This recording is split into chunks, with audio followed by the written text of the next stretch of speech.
Right, so an introduction to live streaming.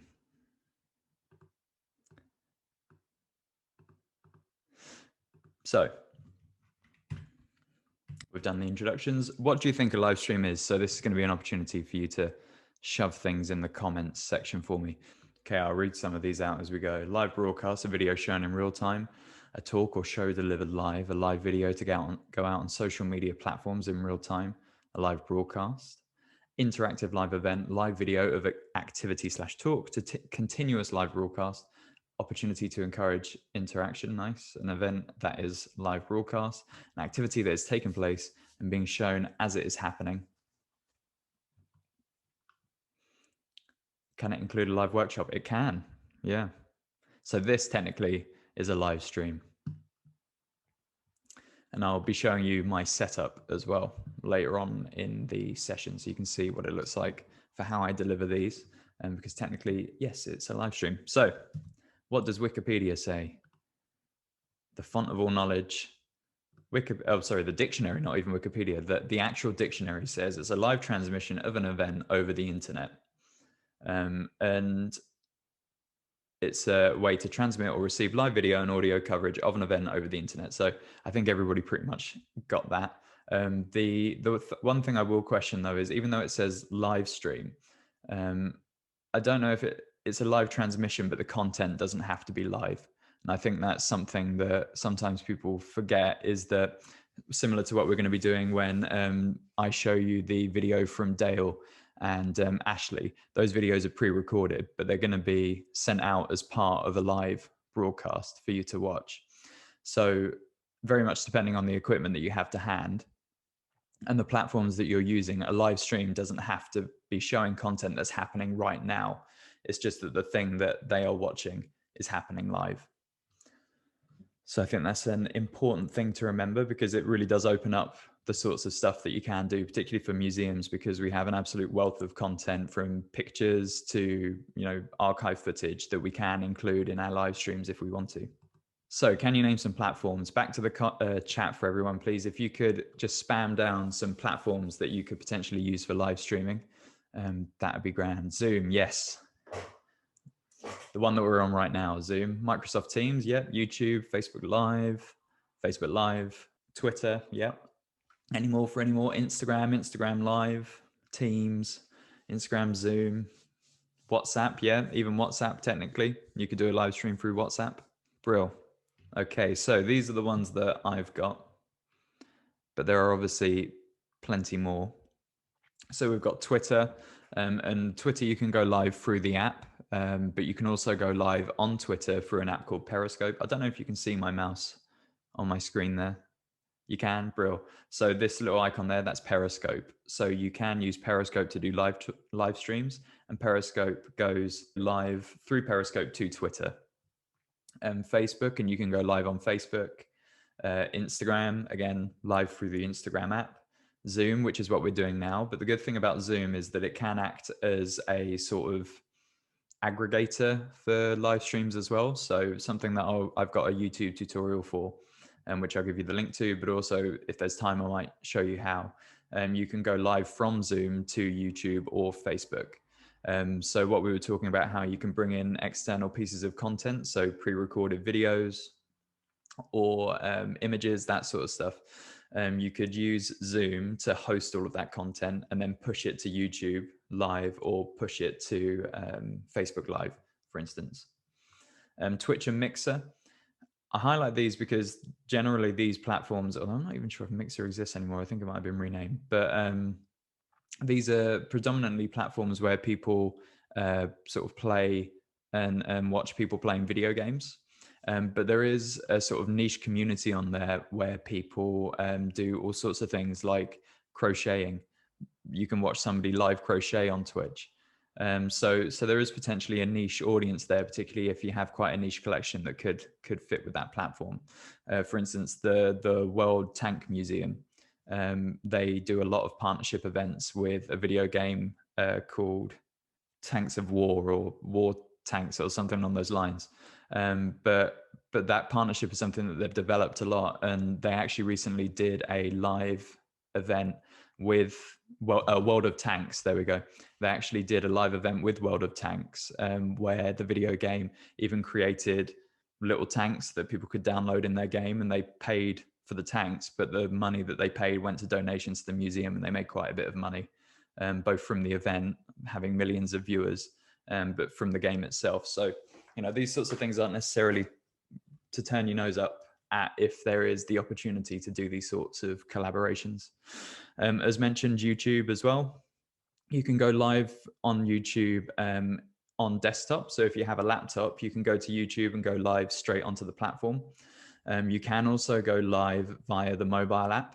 But I think the problem with that is that you have to have at least 1,000 YouTube subscribers on the app, on the platform, to go live through the app. You can go live through the desktop, but you can't go live through the app. And then that last one there is OBS, and we're going to talk a little bit about that later.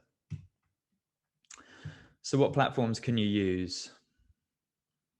So looking at these platforms, I've sort of broken them down into the different sort of reasons that you might use them and why they might be easier.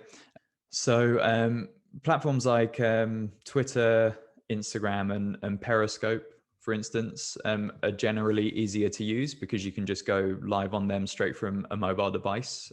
So you could use your mobile phone or an iPad. So they also tend to be lower budget because of that.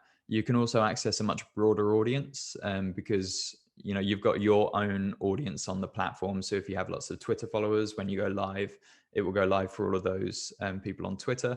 But other people can come and join the live stream as well, who might be using the platform. So it gives you access to a much broader audience. Some of the perhaps negatives is that there's less opportunities for participation from the audience. So similar to how we were just using the chat function on Zoom, people can post messages and you know, send comments, but that's not as participatory as using a platform like Zoom, for instance, where you can have breakout groups and do more, you know, interactions, just because the number of people that you've got viewing is smaller. As I mentioned, you can use mobile phones, tablets. There's also a much lower boundary to entry for these sorts of platforms, because you can literally just point your phone, click go live, and then you're live. So the sort of like barriers to entry are much lower, and it also require less prep and planning. I wouldn't say that it requires no prep and planning, but the going live on a mobile device is very different to going live using a platform like OBS, which we'll talk about later, and where you've got multiple cameras, lots of microphones, and potentially different pieces of tech to switch between cameras and bring in different kinds of content. So you can sort of see that we're already looking at that scale of live stream from really accessible, where you just go live with a mobile phone, to much more complicated, where you've got loads of other different cogs and moving parts. And then looking at something that is, you know, can be both, can be easy, can be harder. Platforms like Facebook, YouTube, OBS, Zoom, Hopin, which is very similar to Zoom, but gives you more flexibility around how much participation you can have. Teams, Google Meet.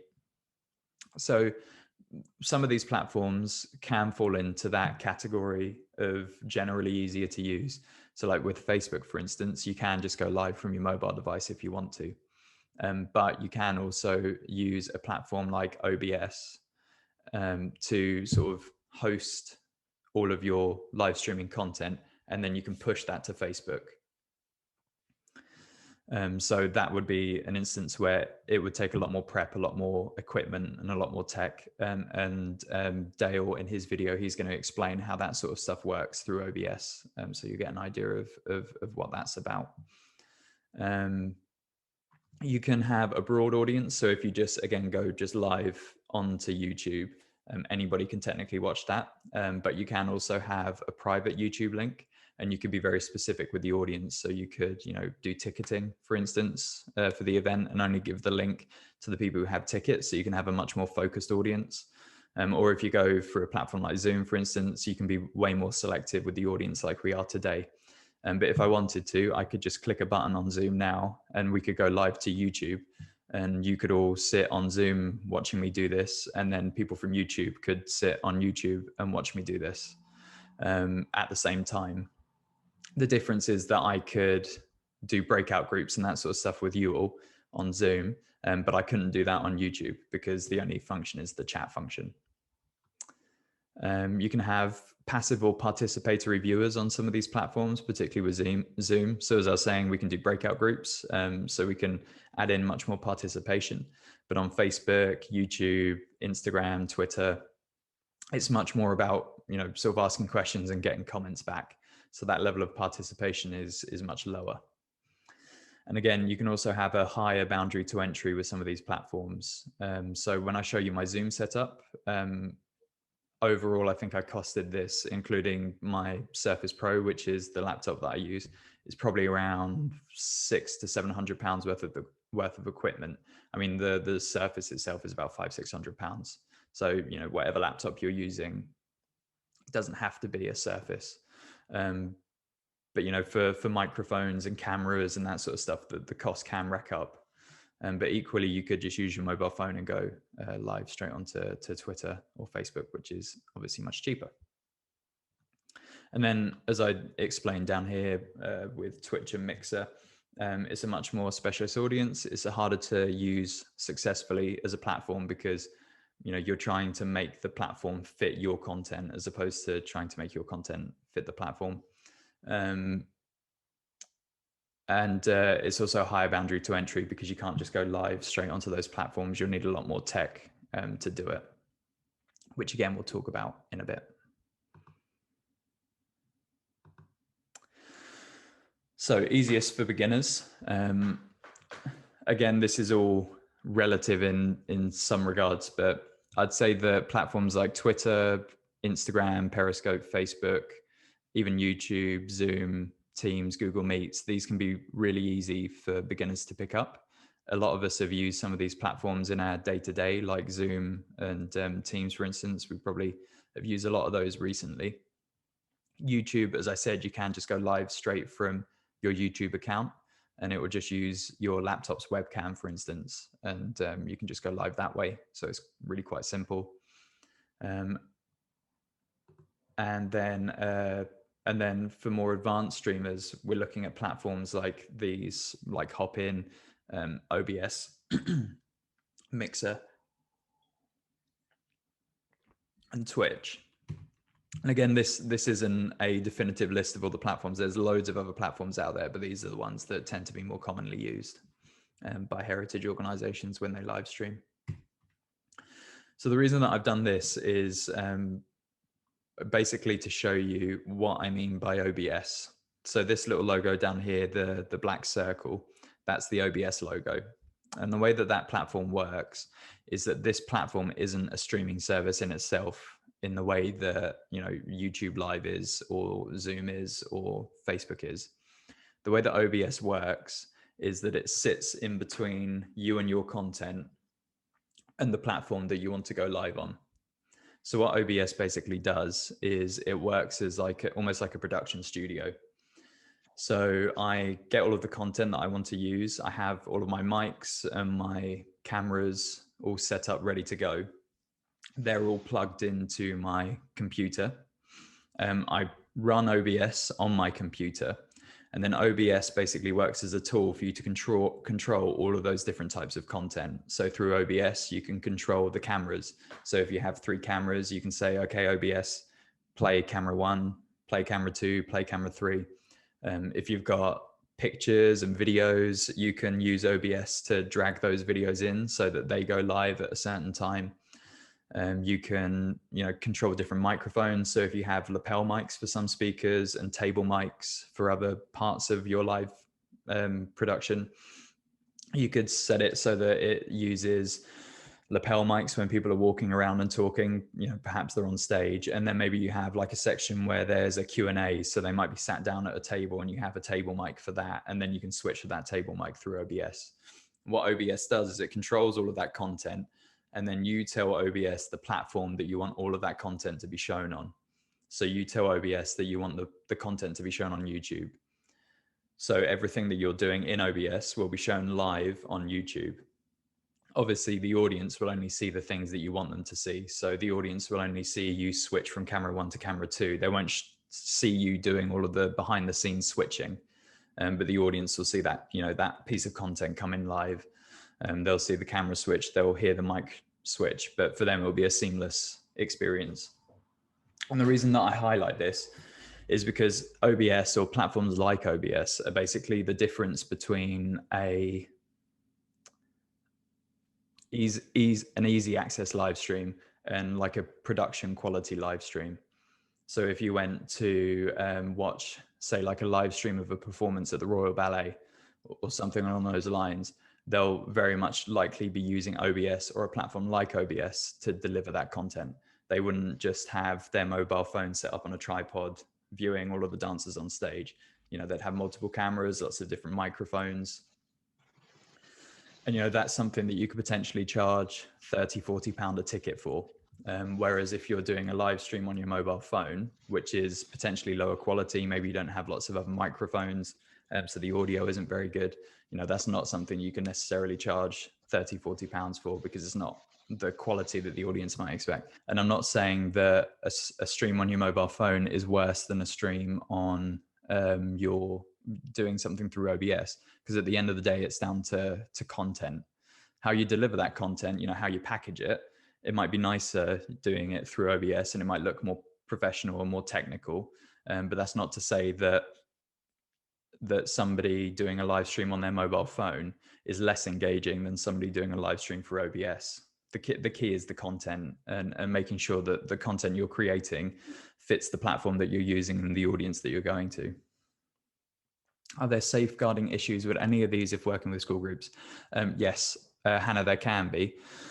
So, for instance, if you went live, if you were using a platform like YouTube, for instance, to do a live stream for a school, and you didn't have that live stream set to private, for instance, technically anybody could watch that live stream, and they might be able to post rude or insensitive comments in the chat. Potentially that's a safeguarding issue for that group. The same could be said for Facebook or Instagram or Twitter. So the key is working out the platform that will work best for the type of content that you're using and the audience that you want to stream to. So Zoom might be a good platform for doing sessions with schools, because theoretically, I mean, that might even be the platform that schools are using, or Teams at the moment, for remote learning. But there's a lot more that you can do on Zoom with like locking out passwords and that sort of stuff, so that random people can't join, than there are for like Facebook and YouTube. Does that answer your question?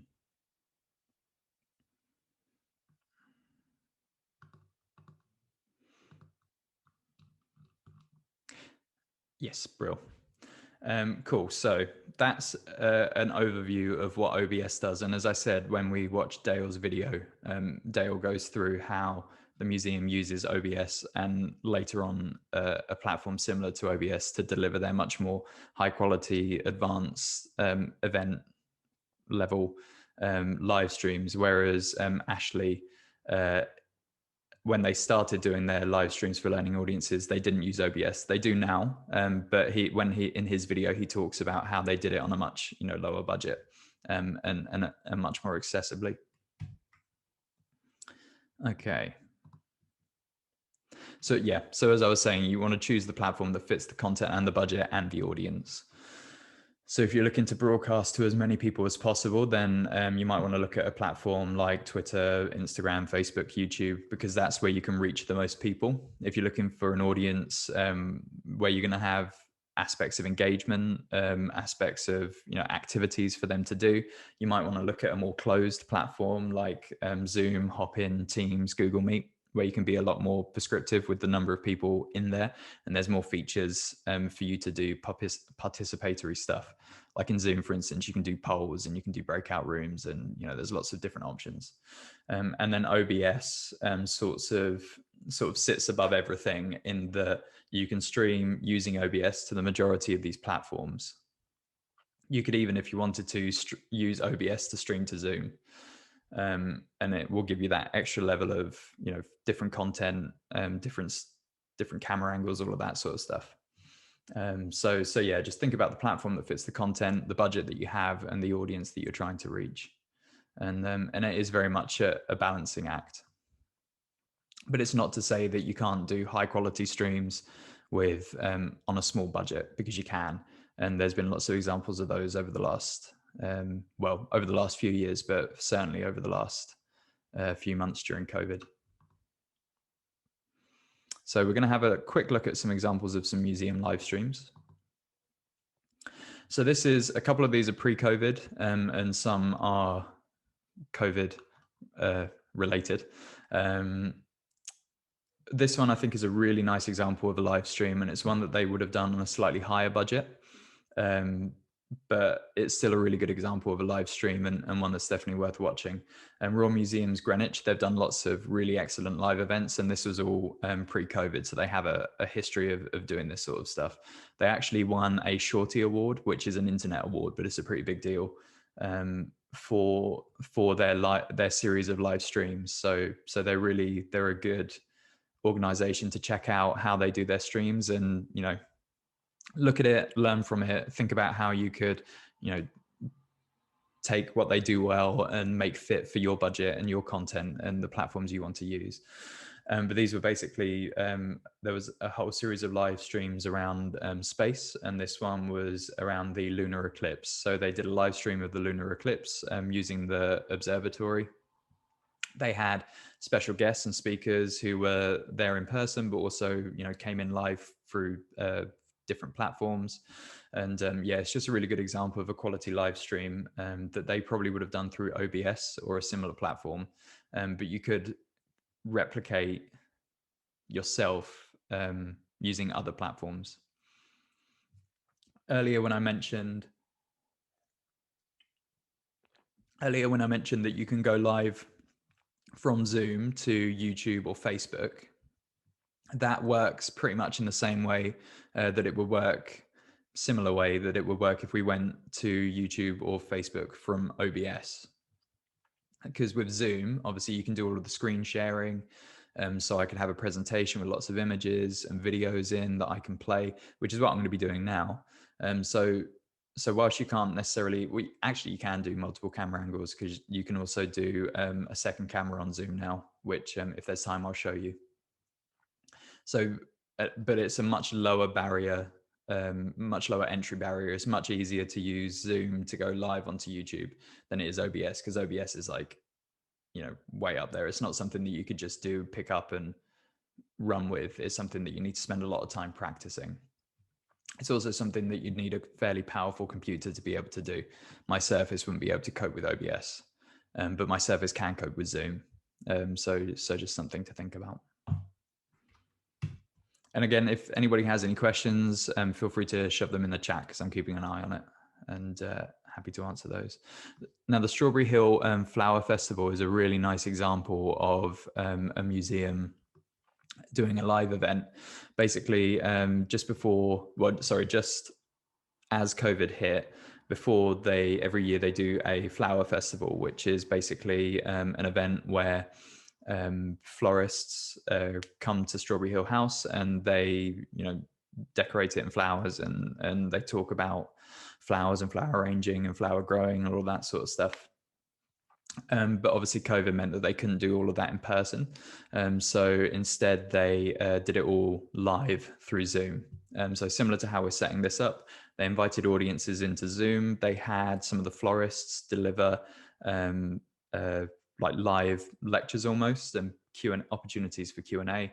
They also had video footage of the flowers being arranged, or for florists that couldn't appear live, they had pre-recorded videos that they played for the people on Zoom. And I think it was a ticketed event, so people pay for tickets to see this, and it was really successful. And it was a nice example of a museum fairly early on doing some altering the content that works for them in real life for an online platform. And I think that's something that's useful to think about twofold. Firstly, if you have or have done events in the past that worked really well in a practical setting for, an in-person audience, potentially there's room there to adapt that and make it work for an online audience. So just because you've not been able to do any of your events in person doesn't mean you might not be able to use elements of them in a live event. And Zoom may well be the best platform to do that if you're thinking of smaller numbers, maybe a maximum of 40 people. The other thing is that it's always worth thinking about how you can turn your a sort of live audience, maybe a regular live audience, into in-person visitors when things go back to normal. So I've heard of museums that have been doing things like book clubs, for instance, where they'll have regular groups of people live on usually Zoom or similar platforms, reading and discussing books. That's something that works really well on Zoom, but it could also equally work really well in person when things go back to the way they were. If you're thinking about increasing footfall to your organization. And there's also the opportunity there to take a blended approach where you could do some people in person at the organization, socially distance if need be, other people appearing via Zoom live if you could set up screens and that sort of stuff so that those people almost feel like they're in the room. There's lots of potential for blended live streamed and in-person events. Okay, is everybody happy with that? Brill. Just checking the chat. Why? Thank you. I'm assuming that's a Y as yes, as opposed to a Y as in why. Brilliant. I'm loving the Y's in the chat. Right. So some more examples of live streams. So that Strawberry Hill example was a much lower budget example than the Royal Museums Greenwich and this example that we're showing here. In the presentation, there's links to all of these so you can check them out. But the Natural History Museum has been doing a series of live talks, I think almost like 3 live talks a month, all throughout the pandemic. And they're particularly around nature, as you would expect from the Natural History Museum. And they're fairly simple in delivery in that it's somebody from home in front of camera talking to camera, and then they'll have an expert from somewhere else appearing from their home on camera. I'm not 100% sure as to whether they use OBS to do that, or more likely maybe using Zoom. Because if I wanted to, I could invite one other person to a Zoom call, and then I could go live on YouTube with that person, and we could just use the Zoom split screen functionality to talk. I could share my screen so that we could get up images and videos and that sort of stuff whilst we're delivering the talk. So well worth checking those out, because it's a nice example of how you can continue to deliver these sorts of talks, which they would have done in person, online. And then this is a pre-COVID example, which I think is a really nice example because the Cambridge Museums, I'm never sure, Titan Aram at the University of Cambridge Botanical Gardens. And this is a nice example because basically this flower flowers once, I think, a year, or maybe even more rarely it flowers. And they basically set up the live stream so that they would capture the moment that the flower blooms. There we go. And yeah, this is a nice example of how you can do a live stream for something that's really special that not everyone would be able to experience in person. What's the likelihood of you going to the botanic gardens at the exact time that it flowers and catching it in person? Is fairly unlikely. But setting up an event and doing it live, this is something that people can experience around the world if it's something that they're interested in. So those are just a couple of the nice examples of live streams before and during COVID. I was tempted to only use COVID examples, but I'm hopeful, and I'm sure everybody else is hopeful, that eventually we'll go back to some kind of normality.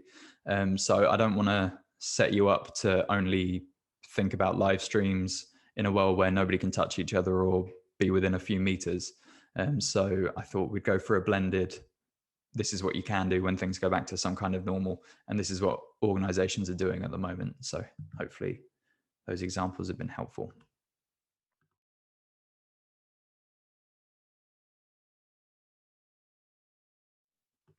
Right, so scales of live stream. So I'm going to be talking about small scale live streaming, and then from video, Ash is going to talk about the sort of like in between, and then Dale is going to talk about the more expensive, more advanced versions of live streaming. And again, it's not to say that one's better than the other. It's just that there's different barriers, I guess, the further up the scale you go. So small scale, and again, if anybody has any questions, feel free to just shove them in the chat. I'll keep an eye on that as we go.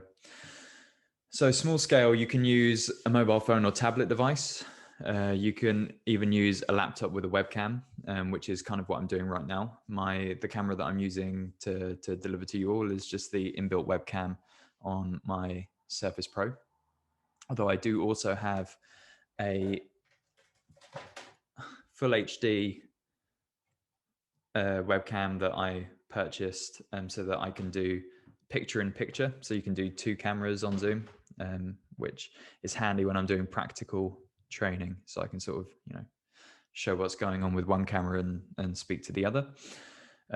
You can use attachable mics if you want to. So you can buy phone microphones that attach to your mobile phone, which increase the quality of the audio, or you can just use the inbuilt microphone on your mobile device or laptop.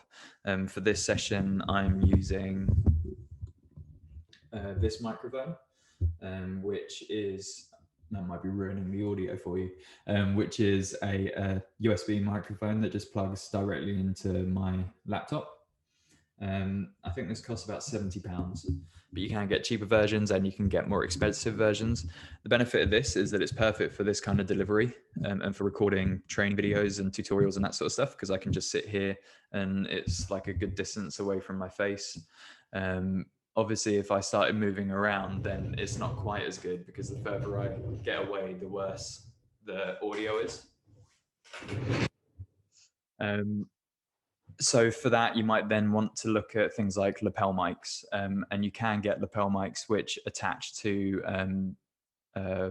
laptops via USB or to mobile devices, depending on what mobile device you use, either by an auxiliary cable, which I don't have to hand, or like USB-C or Lightning for iPhones. Just seen that there's a chat question. What about DSLR cameras linked via Wi-Fi to a PC? Yes, that is possible, Mick. You can use DSLR cameras. So I have a DSLR camera, if anybody's wondering what one of those are. The slight problem with those, Mick, is that most DSLR cameras you can't plug directly into a laptop and use as a camera like you would a webcam, because usually when you plug it into a laptop, the laptop wants to take the pictures and videos off of the DSLR as opposed to use it as a webcam. Ash talks about it in his video coming up, but you basically need something that sits between the two, that converts the video taken from the DSLR camera into video that you can use for your live stream. So it's not quite as easy as just plugging it in, which is why I've got the USB webcam, because that you can just plug straight into your device and use as a normal camera. But for those who are wondering what a DSLR is, it's one of these. The lens attaches to the DSLR like that. And basically, the good thing about a DSLR is that it can be used for taking really high quality pictures of your collection items. But if you get the right one, it can also be used for capturing video footage, which is what we use it for. So when we're talking about DSLRs, that's when we start going into the sort of medium scale, slightly away from the small scale into the medium. A stabilizing gimbal or tripod for your phone. So this is a stabilizing gimbal, and this costs about £60, and it's battery operated. It's not turned on at the moment, which is why it's not stable. But the way that it works is that it sort of uses, this one uses motors to stabilize the camera, so that when you're moving it around, showing different angles and views, the gimbal keeps everything stable. So it's either stable on your face or stable on the subject that you're filming. And these are really handy if you're doing live streams from mobile phones, because the last thing anybody wants is shaky footage. The other thing that you can use, particularly if you're just doing like particularly if you're just doing delivery like this, where you're just sitting at a desk and talking, is a phone stand. And this costs, I think, about £12, £15. I have got some of the costings up on the next screen. And it just works really simply. You put your phone in it, and then you flip the camera and then put it on, a stand. At the moment, I've got you all piled up on books, so that it's the right height. And you can just stand that on your desk and use it to, do your live stream.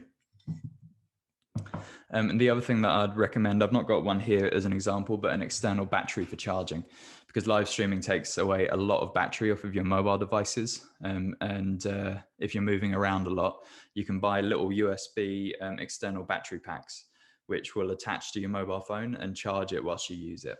So you don't have to worry about accidentally running out of charge whilst you're going.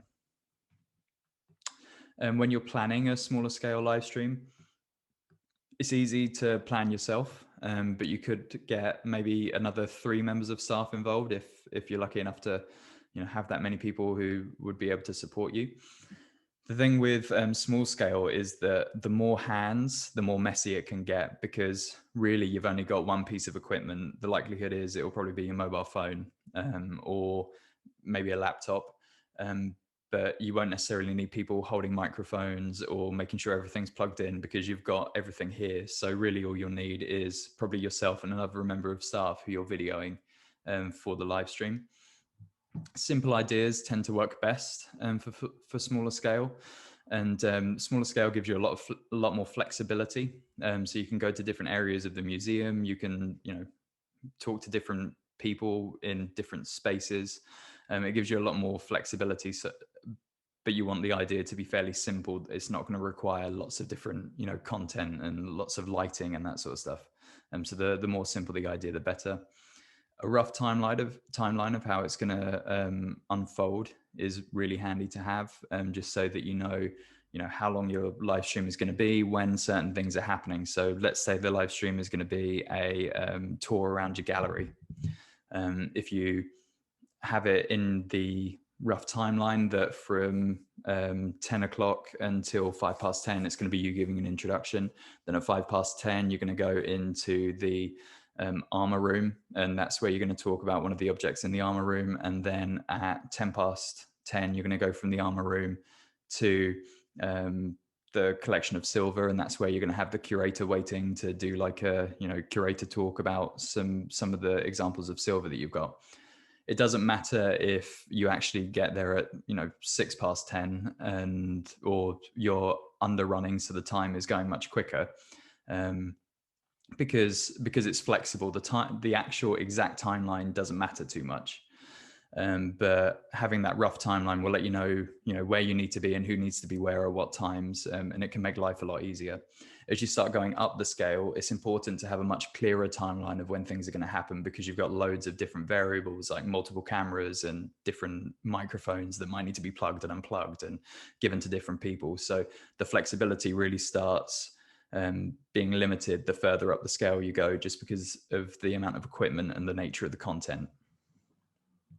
A small budget for equipment is handy, but if you've got a mobile phone and you don't mind using your own phone, then you could do a live stream for free, because you can just go live straight from your mobile. But I would say that the more equipment you can afford, the better the quality of your small budget live stream will be. So if you can afford an external microphone like this one down here that just plugs into your mobile phone, you'll really increase the quality of the audio that you're capturing, and that'll make a real difference for your live stream. If you can have a gimbal to stabilize the video quality, that'll make it look a lot better, and that will really increase the quality of your small budget live stream. And you can pick up a microphone and a gimbal probably for under £100, which could be a lot of money for an organization at the moment to be able to find that sort of cash. But if you have it and you're able to, I would recommend investing in that sort of stuff, just to sort of up the quality of your small scale live streams. Platforms that you can use, we've already talked about these, but Twitter through Periscope, Facebook Live. You could use YouTube Live if you're going live from your desk or from your laptop. Instagram, Zoom. You can do Zooms on mobile. I wouldn't recommend it, but you can do it. And then this is the setup that I'm currently using right now. So this is what I'm looking at. So we've got the full HD webcam and tripod that I mentioned. That costs £23.99 from Amazon. And there's the tripod. And basically the webcam, as you can see, can just sit on top of a screen, or you can attach it to a small tripod, which has legs, so that it can stand up and be a little bit higher, which is really handy, particularly if you're doing, let's say you wanted to do like an object in focus. It can be quite handy to have that, if you're on Zoom particularly, to have that second camera with the webcam on top, and you can point it down at the object that you're looking at whilst you're manipulating it and talking to screen. I use a second screen because that makes doing this sort of presenting much easier, because I've got you here on my screen, and then I have, this is sort of like looking behind the looking glass, I guess, but then I've got the presenter view for PowerPoint, so I can see my slides right in front. But then if I want to move my mouse around, or if I want to go to YouTube or a different website, I've got my second screen here that I can do that. And I don't have to worry about, recording the wrong thing, because this is the screen that you can all see, and this is the screen that I can see. And this second screen costs £80, and it's quite handy to have for these sorts of lecture style delivery. Surface Pro, £700, but you can use any laptop for Zoom, really. Obviously, the cheaper you go, the more it might struggle when you start using more content and doing screen sharing and that sort of stuff. But Zoom will work. YouTube Live from laptop will work with mostly any laptop, or Android or iPad tablet device. I've got a USB-C dongle there. And this is an important point, is that the USB-C dongle lets me have a stable internet connection. So you can kind of see this yellow thing going off down here, and that's an Ethernet cable. And I can plug that directly into my router so that I get a stable internet connection and my internet doesn't cut out. So I don't have to worry about relying on patchy Wi-Fi, which is really handy when you're delivering these sorts of sessions, because you don't want patchy Wi-Fi. And the same for your live streams as well. The more that you can do to make sure that your internet connection is strong, the better the live streams will be. And then that's the mobile phone stand that I talked about, £8.99, cheaper than I said, which I've found is incredibly useful, because I quite often use it for the chat function. So if we're doing a live on YouTube, for instance, I'll just have the chat open on my mobile. So I don't have to keep like opening the chat up on one of my main screens. I can just look at it down there and keep an eye on what's going on. And then a USB microphone, which is the one that I was just talking about, but you can buy cheaper alternatives. In general, Yeti is a good brand. That's what this is. It's a Yeti Blue. Ironically, it's red, but and you can buy cheaper versions of these for sort of like £30-40, which are quite handy, particularly if you're doing like, static delivery. And some examples of small scale live streaming. Now, again, this is a pre-COVID example, but it's one that could work well in the times of COVID. This is Archive Lottery. And this is actually quite a few years ago. 2016, 2017, which seems like forever ago now. But in the scheme of museums, not that long ago at all. The way that these were delivered, basically Adam would go around the archaeological archive with a camera on a gimbal, and he would go live on Twitter, and people would basically, he would ask for a number between 1 and 500, and then whatever number those people gave him, he would then go to the corresponding object number, and then pull out that object and then explain the object, and give them further context to what they found. And it was a lottery. Sometimes you find something really interesting and sometimes you wouldn't, but that was kind of the joy and the fun of it. And that worked really well as an example of a simple live stream that you can do with just a mobile phone, a gimbal if you want, and an extra microphone if you want. And how you can get some really good audience participation as well at the same time, of getting people involved, talking about the objects, wanting to find out more. And then they did a slightly more advanced setup, similar to what I'm doing here now, in gallery, where they had an LCD screen set up.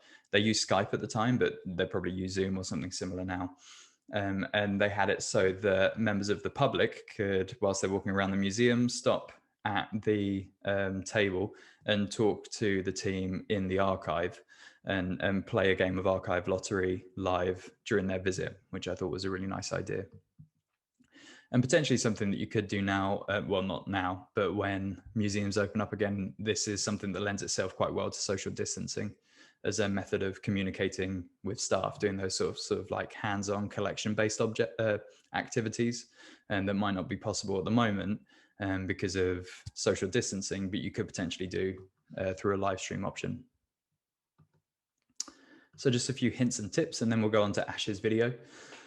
Quality, not quantity. People don't want to sit on Zoom or watch their mobile phone for hours and hours on end, particularly if you're streaming from a mobile phone yourself, because that sort of stuff can get quite boring quite quickly. So you want to think about keeping your streams, your small scale streams, under an hour, and thinking about having well-paced content that keeps people engaged, having breaks if you need to.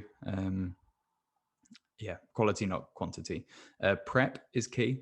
And the more work you can do beforehand, the easier you'll find the stream on the day. So the more stuff that you can set up and get ready before, the more planning that you can do, the better. I did mention that smaller scale live streams give you the ability to be more flexible. So I'm not saying rigorously plan and have, you know, everything down to the exact timings and expect to follow it that exact way, which is why I said have a well thought out but not too rigid plan. So have an idea of how you want everything to go and some rough timings for when you want things to happen, but be prepared and able to deviate from that plan, particularly with smaller scale. It gives you the ability to be more flexible. Whereas when you start getting to medium and advanced, that's where flexibility sort of goes out the window and where planning is much more important. I just had a question in the chat.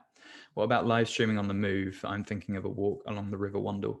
Yeah, you can definitely do that, Mick, with a mobile device and a gimbal if you wanted to, this thing that I was talking about, to make sure that it's more stable. And then, yeah, you can just go walking. The only problem that you'll have is internet connection.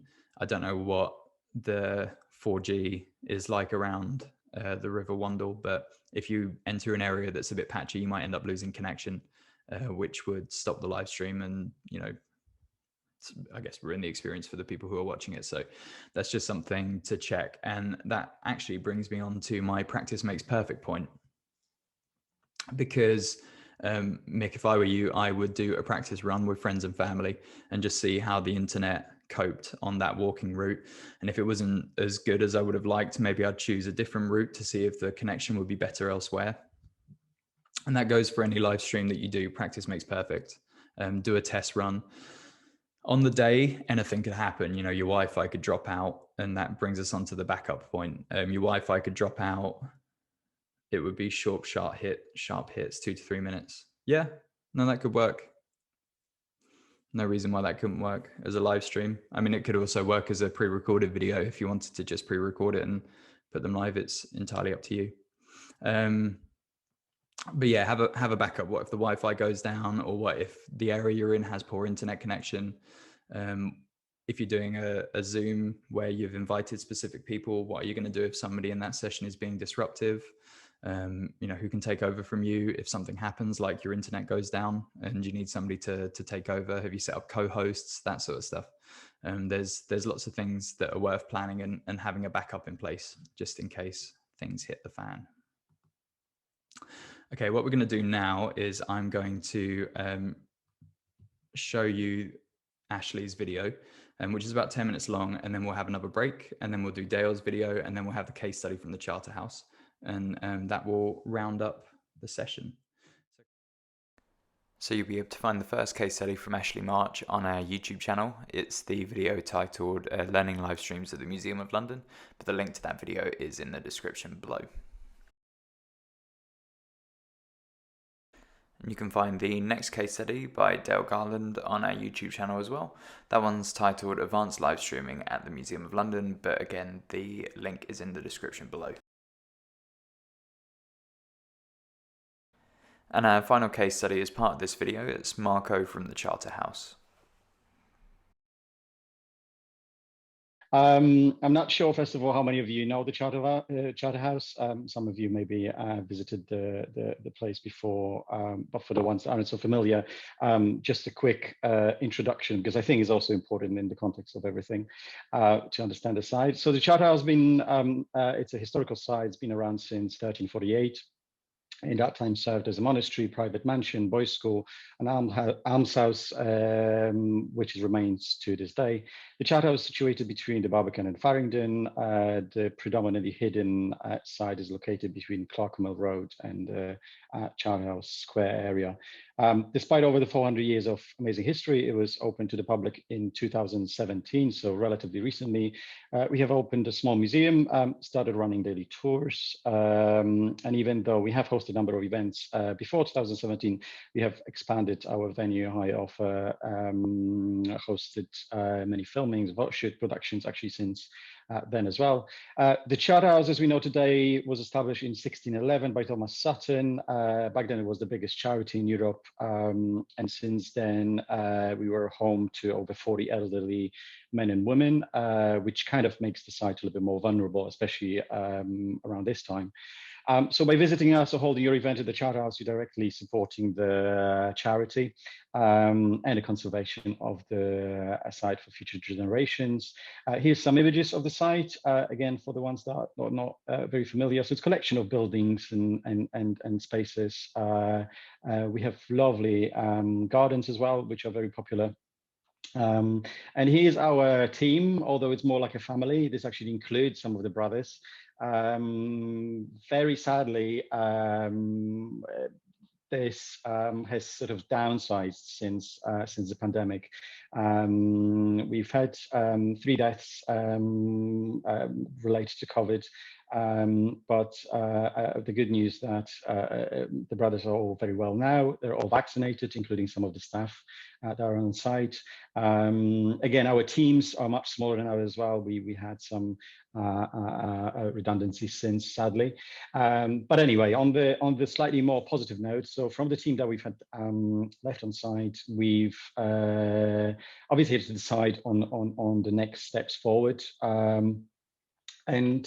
Beginning of the year was quite difficult, beginning of last year, because we were just sort of unsure where we were, sort of March, April, May. We were not sure how long the lockdown is going to last. So we had to make some decisions when it comes to events for the rest of the year. So we've decided to host a number of things planned for 2020, which was the Flower Power Festival, the opening of the Great Chamber, which is one of the rooms that we were lucky to refurbish during the lockdown, further to Christmas Carol service this December. And in between that, we've also had a space for Thomas Sutton lectures. So I'm going to tell you a little bit more about those in a minute. But before that, and just to put a little bit more into perspective of where the Charterhouse is when it comes to the sort of engagement with the public, we are very different to Museum of London, size-wise and sort of audience reach. So just to give you an idea, on Instagram, we've got about 2,500 followers, Facebook about 1,500, Twitter about 4,200 subscribers, website, we've got about 5,000 users per month, and YouTube is relatively new to us. We've got at the moment 83 subscribers. But again, this is in relatively recent months, and generally when it comes to demographics, I mean, most of our audience, predominantly women, about 75%, 25% men, most over 50. So first of the live stream events I want to talk to you about quickly, it is the Flower Power Festival, which consists of 2 days of online events, including talks, demos, and tours with the theme of celebrating flowers, gardens and gardening, and the pleasure and well-being they bring. We hosted all of these events on Zoom. It was a total of 9, sort of, again, lecture mixed with presentations. There was a tour as well of our gardens. We had originally planned a live series of events at the Charterhouse, which were the sort of floristry exhibitions, talks and workshops. So we had to convert it all into kind of a Zoom-friendly version of that. The festival took about 2 months to put together, and it was a huge learning curve for us. This included the creation of the program, creation of the web page, sort of microsite for this, and the ticketing as well. It was all paid event. It wasn't a free. So in order to attend these lectures, you would have to pay a donation. So we had a sort of an option of donating from £5 up to £20 per ticket. So in total, I think we sold about 300 tickets, which again, for first event like this, it was really good. And we obviously wanted to try it out, learn a lot. We knew we were going to learn a lot from this because this was first of events such as this. I'm going to give you a little bit of an example again of one of the sort of lectures we delivered. I'm just going to talk over this. This is Kate, so she's the head gardener. She was hosting the event. We hosted this in the Great Chamber. It's a big echoey room. As you've seen on the picture before, we brought the screens just to kind of mute the sound a little bit down. So Kate was hosting this. Then we've got a oh gosh, I forgot his name. It was event with Horatio Gardens. So we were talking about the Horatio Gardens project. This video included some. This presentation included some videos, which were also played during that. Further, we obviously moved on to the Q&As, which were also hosted by Kate. So as you've seen on the slide before, I'll just quickly refer back to it. It was only 3 of us. It was actually myself, Charlotte, who's our head of PR, and Kate, that is the head gardener. Each one of us had a very specific roles assigned. I was responsible for the more sort of technical side, making sure I let all the people in look into the camera settings, make sure that the videos are pinned in the right time, kind of similar job that Alec is doing today. We've had Charlotte, who was dealing with any requests from the audience live. We were also passing in, she was also passing in the questions onto Kate to answer at the end. So anyway, that's one of the first events that we did. The second event that I want to talk to you about, which is a little bit more complex, which was the Great Chamber opening event. It was in October. Annoyingly, just before this event, I think just a week before, the restrictions got a bit more tricky for us to do anything. We were actually planning to do 3 small receptions in the room to invite the donors and invite people that were sort of involved in the refurbishment of the Great Chamber. We were unable to do it. Again, we had a week to put this event together. We still wanted to make it exciting and interesting for the audience. So I have actually reached out to an external company to help us with this, but this mostly related to the kit. We are quite limited at the Charterhouse when it comes to the kit. The camera that you've seen probably in the picture before for the flower power, we borrowed from Barbican. So again, we were just kind of collecting bits and bobs, trying to make it work somehow. So with this, again, we've reached to people from outside to help us. I've managed to work on mostly on this sort of pre-recorded content for the lecture, for the opening event. And as the contractor came on site, we were then able to sort of mix it all together with the live streaming event. It was quite complex, and I think maybe the next video just show you a little bit more why it was complex. This is Anne Kenrick. She's our master. She is in one of the room outside the Great Chamber. So again, we've had cameras set up into different spaces. She's introducing obviously the event. We've had the Lord Mayor attending the event and opening Great Chamber. Again, that's still in the same space. They then had to open the room, sort of an official opening of the Great Chamber. And then we moved on to the cameras, which were set up in this room. And further, we went with the speeches, some of the videos, which were then sort of mixed into the existing events. We've got architects talking about a few other speeches. and interviews. Again, it's on reflect. I think it was complex, but it was very much, I think, manageable event. So I'm just going to pause that. Interesting thing, we also had a musical performance at the end, which was included in this. Again, it was a little bit more complex because of the sound. We wanted to make sure that it sounds great. So that was another piece of kit needed. So the last event I want to quickly talk to you about was the Christmas Carol service, which we did this December. I'm going to have to share a bit of a secret here with you. As much as we have promoted it as a live event, it was all fully pre-recorded. It premiered on a specific time.